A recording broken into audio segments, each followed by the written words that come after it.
is time. It is time to brew your best beer. The 2015 SJPorr Challenge is brought to you by the Greenville Homebrew Supply, located in Red Lion, Pennsylvania. Brewers Exchange, operating in the U.S. and Canada. Finney's Homebrew Emporium, located in Bishopdale, Christchurch, New Zealand. And Omega Yeast, located in Chicago, Illinois. Hi guys, welcome to another SJPorr 2015 challenge review.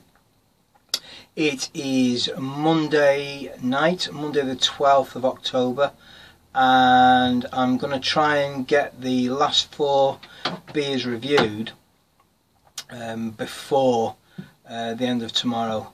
So I'll do 2 tonight and 2 tomorrow, which will be Tuesday the 13th. Now, you may not see these videos up much before the weekend, but don't worry, I will have reviewed the beers, scored them by the end of Tuesday the 13th. So don't worry if the videos are coming up a little bit late. I have already scored them and there's no problem, everything's in on time. So what we're going to do tonight is this one. So it's Club Medievale. Now I know exactly whose this is by the little logo on the label here, and it is Simeon's Club Medievale. He's put a little blurb on the back here. This historic and mysterious dark ale is initially hopped, so I'm probably assuming he's maybe done a first wort edition, hop edition there, and then later in the boil suffused with 5 ancient herbs of brewing legend: yarrow, alehoof, mugwort, bog myrtle and heather flowers. I harvested the yarrow locally. Traditionally, middle class medieval knights binged on this ale to whip themselves into a frenzy before jousting on all-inclusive holidays. Rumoured to combat Lancer's wrist, it's very nasty as Lancer's wrist, and to provide relief from plague. Well, I think we're alright there. Do not drink this beer if pregnant. I think I've got a bit of a belly, but I'm not pregnant. Okay, so it's 7% this, so it's quite a strong beer. Now, other than the label itself on the back, I've got no other information apart from his strange herbs that he's put in there. So I don't know about this one. But let's get it cracked open. Well, before we crack it open, we'll do a little bit of a shine with the torch. So it's nice and clear. There's no problems there.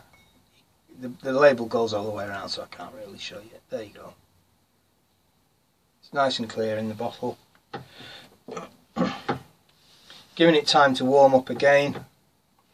So we'll crack open and see what we've got. Okay, this.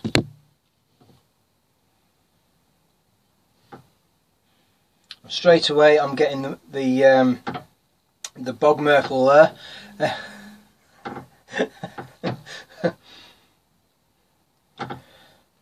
Definitely smell the herbs in it. Definitely getting the herby smell. And now we're getting a sort of spicy smell. So we'll get it in the glass. Let's have a look what we've got.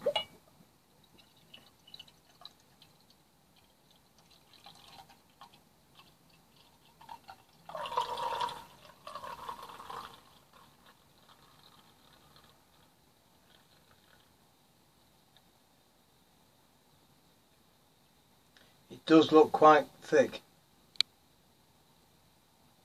Got quite a thickness to it. A little bit there in the glass, as per the instructions, or in the bottle should I say, a lot in the glass, bit in the bottle. Let's have a sniff.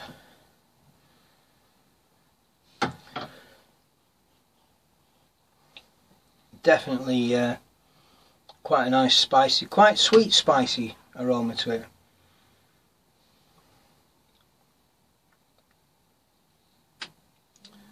About half a finger's head.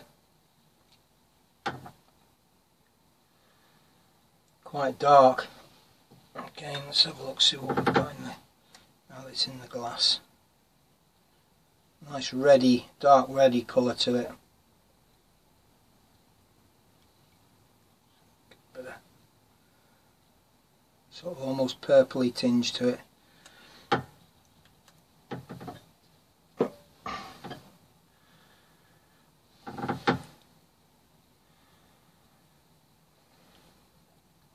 Again, this one's got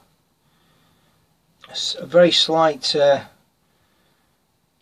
medicinal smell to it, but I don't think that's an off smell.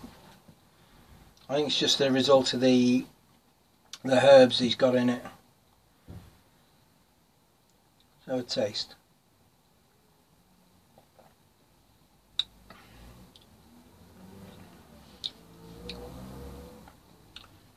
That's very nice. It's now it coats the old tonsils. That does.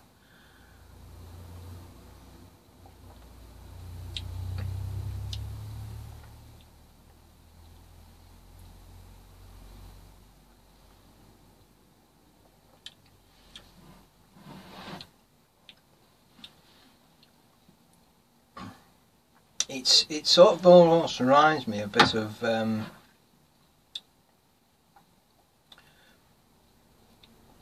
I'm trying to think. It's like a liqueur type flavour.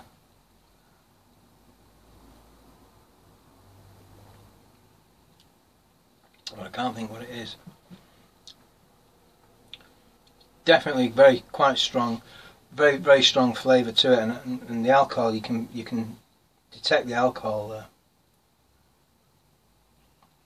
as you would imagine for 7%.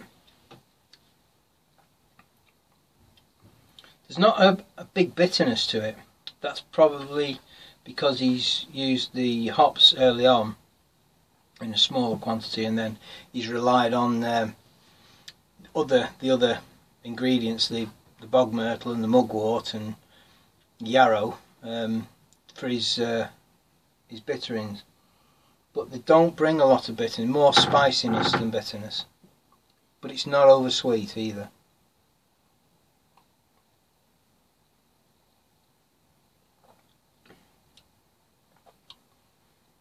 The carbonation is low, but I like it like that. I don't like it very gassy. It's just a nice tingle, like a little sparkle tingle on the tongue. I just don't. To me, ales shouldn't be gassy. I'm not drinking lagers or anything like that, so I can't stand anything like that. If it's too gassy.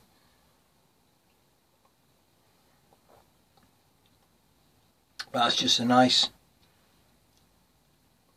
tingle. I'd a guess, I would have said it's probably about 1.7 volumes. Yeah, I would have said 1.7. I'm no expert on it, and it is a pure guess, but judging by the level, about 1.7.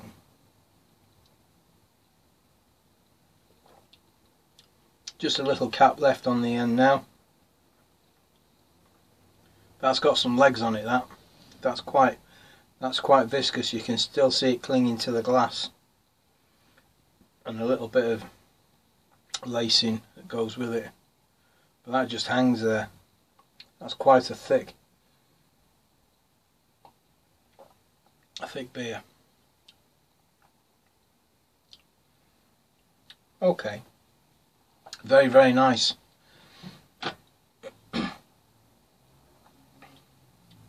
I'll do the scores on this. I'll let it warm up a little bit and see if I can get anything more from it.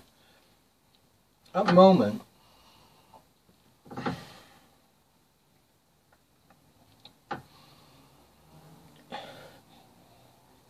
aroma wise and sort of flavour, it's sort of like, is it St Benedict's liqueur type thing, that type of flavour, not as strong as that, but it's that type of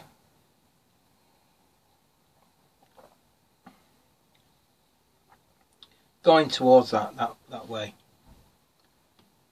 Okay, so we'll wrap it up there.